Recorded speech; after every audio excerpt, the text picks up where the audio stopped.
Goeiemôre, dit is Dinsdagoggend 29 April 2025 en ek groet julle oude gewoonte hier vanaf die walle van die Groot Rivier.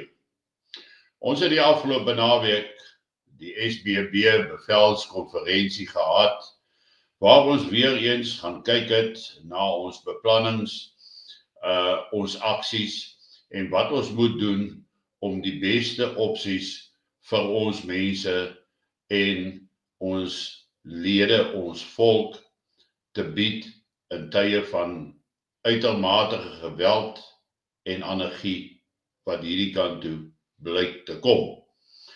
Een of ander stadium en die buitelandse rol, die optrede van politieke leiers, die gedrag van hulle binne in Suid-Afrika is baie ontstellend. Toe ons hierdie konferensie afgesluit het gisteroggend, het ek dit beklemtoon dat ons soek nie 'n oorlog nie, ons soek nie 'n revolusie nie, maar dan moet ons uitgelos word om te bestaan, om voort te bestaan, om ons reg om te lewe te kan uitoefen. En tydens die Freedom Day feesviering gister, en ek praat van Freedom Day, want dis nie Vryheidsdag nie, definitief nie vir ons nie, en hierdie Freedom Day is gelei deur die waarnemende huidige president, Gwede Mantashe, wat nou waarneem in Cyril se plek as die president. Ek weet nie waar die president self ronddwaal in die wêreld nie, maar kom ons luister 'n bietjie na wat sê Gwede Mantashe tydens sy Freedom toespraak.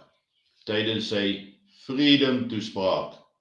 Dan luister ons net vir 'n oomblik daarna. Oranje, piece of land in the Northern Cape. They want to create it as some land that is independent. Actually, if I would be a president for more than 3 hours, I would declare that people must go and build in Oranje. Black people must go and build there. And we mix them. They appreciate that hatred can never survive peace.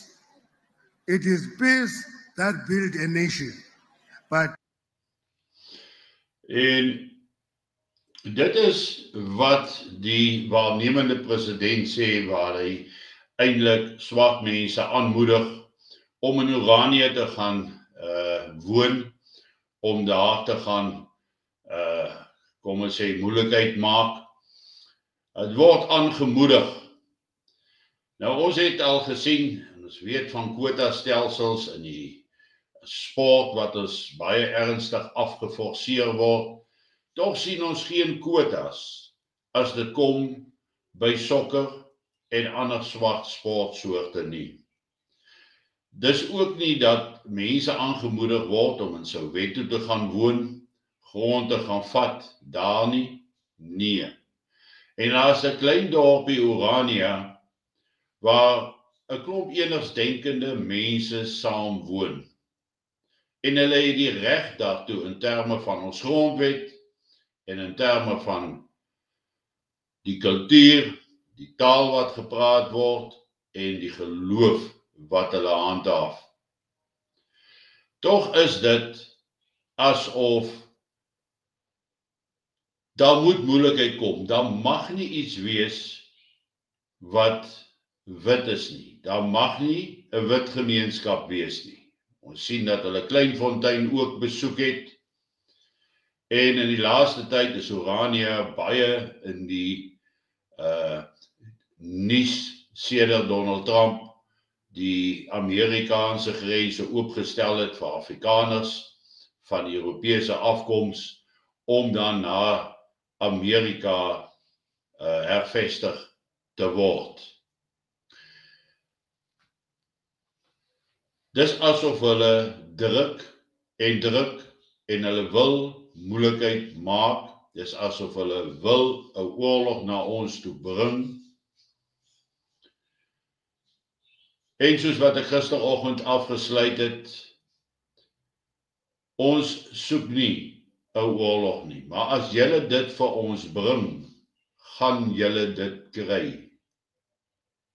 Ons sal nie op die rug gaan lê en net eenvoudig oorgee nie. Dit gaan enige regdenkende mense verstand te bowe dat verantwoordelike leiers of die wat veronderstel is om verantwoordelik te wees, sulke uitlatings kan maak, sulke aanhitsings kan doen, wat eintlik van hom 'n onverantwoordelike leier maak.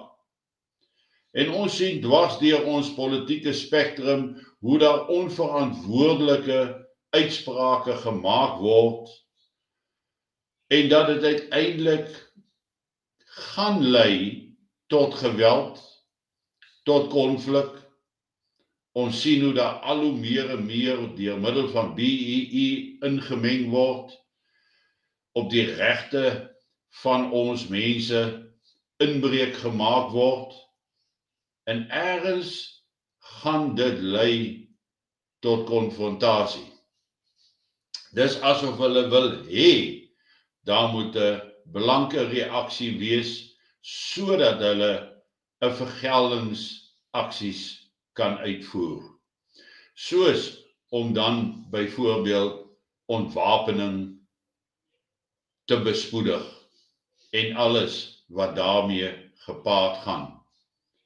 Maar op Freedom Day te hoor dat 'n waarnemende president en 'n oud stoere lid van die regering, Gwede Mantashe, uitlatings maak waar hy mense aanmoedig om Oranje te gaan beset en daar te gaan woon, is mos nou openlik provokasie, uitdagting, uitlokking, noem dit wat jy wil.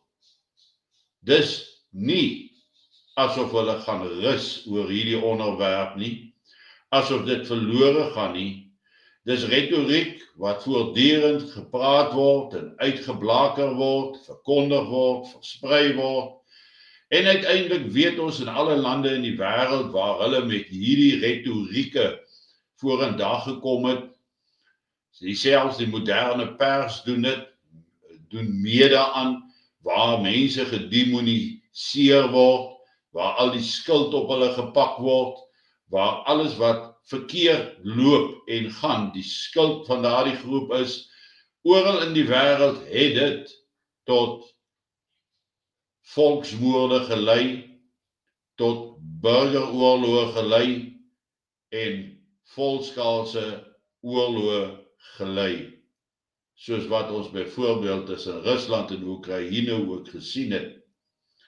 So ons is in 'n baie moeilike situasie, want terwyl daar druk van die buiteland op die ANC geplaas word om hulle beleid te verander ten opsigte van BEE, beide Amerika, die Wêreldbank en Rusland het hulle stemme dik gemaak daaroor, is dit asof die ANC onverpoos voortgaan, of moet ek dan sê die regering van nasionale eenheid voortbeer met hulle grondonteieningsplanne, hulle uitlokkingsaksies. Dis asof hulle wil hê daar moet konflik kom, sodat hulle 'n rede kan hê om te reageer.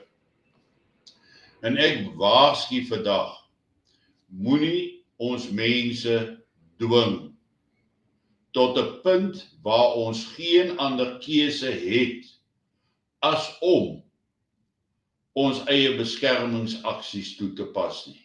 Moet ons nie daartoe dwing nie, want die skok van 'n reaksie gaan oorweldigend wees. Ons sit met kennis, ons sit met agtergrond, ons sit met vermoë, wat ons nie sal skroom om aan te wend as dit kom by die veiligheid van ons mense nie. As hulle dan werklike Freedom Day celebration wil hou, moet dit mos freedom wees vir alle inwoners van die land. En nie net vir 'n sekere segment in hierdie land nie, maar dis waartoe dit gekom het in Suid-Afrika. Dis wat vir ons die grootste gevare inhou, dat wanneer daar verdere armoede, werkloosheid gaan kom, meer honger te gaan kom, styg die konflikpotensiaal gesien teen die agtergrond van hierdie provokerende uitsprake van sekere leiers. En ek is baie seker, daar gaan nog uitsprake op Freedom Dag uitgekom het, op wat dan daar gesê is op Freedom Day, gaan na vore kom. En dit is belangrik om daarna te luister, want dit bevestig net dit wat ons nou al lank sê, hulle wil ons nie hier hê nie, maar ons is hier. Ons het 'n reg om hier te wees. Ons het 'n reg op voortbestaan, ons het 'n reg op lewe, ons het 'n reg om deel te neem aan die ekonomie. Ons het 'n reg ook tot vryheid. Wat duidelik deur Gwede Mantashe se toespraak nul gemaak word. Want hy bly ons aanval, ons vryheid aanval, wat ons in elk geval nie eintlik meer het nie. En mense, daarom is dit baie belangrik dat jy 'n besluit moet neem voor dit te laat is, en ek waarsku nou al lank hieroor. Een of ander tyd gaan hierdie babbel bars. Het sy iemand uitgelok word, geprovokeer word, of die situasie word sodanig onstabiel in Suid-Afrika, dat spontane geweld, xenofobie uitbreek, moet ons gereed wees om dit die hoof te kan bied. Maar nommer 1, moet ons eers veilig wees. Ons mense moet veilig wees. En dan kan ons reageer, want dan is ons met die rug teen die muur. En dan sal ons reageer. Maar dis nie omdat ons dit wil doen nie, maar dis omdat dit na ons gebring word. Hierdie goed word na ons gebring deur uitsprake, deur dade, deur optogte, deur sosiale media en deur die hoofstroom media word dit bevorder, aangehits, aangepraat. Daarom moet ons reg wees en gereed wees. En ek het net hierdie afgelope naweek net weer eens besef hoeveel vordering ons gemaak het, hoeveel beter ons daaraan toe is as aan die begin, hoe dinge verander het en hoe meer ingelig ons is as wat ons was. En inligting vorm die kern van besluitneming. En ons sien die rooi ligte meer en meer flits. Jy moet 'n besluit neem. Waar staan jy en wat gaan jy doen as geweld uitbreek en jy kan nêrens voorrade en kos kry nie, nêrens skoon water kry nie? Wat is jou plan? Vra dit vir jouself, oor en oor. Wat gaan ek doen? Gaan ek aanleiding gee vir my familie, vir my gesin, vir my kinders, my kleinkinders? Of gaan ek net eenvoudig in die stilligheid verdwyn en hoop iemand anders sorteer die probleem uit? En dit gaan nie gebeur nie, want elkeen moet by homself begin. Hy moet 'n keuse uitoefen van waar wil hy wees? Waar wil hy inskakel tot 'n groter gemeenskaplike plan om die veiligheid van jou mense te beveilig, te verseker in die proses. Geniet vanoggend jou kondensmelk koffie en ek is dan môreoggend oude gewoonte terug by julle. Mooi loop en mag julle 'n lekker dag en aand hê en ek praat môre weer met julle.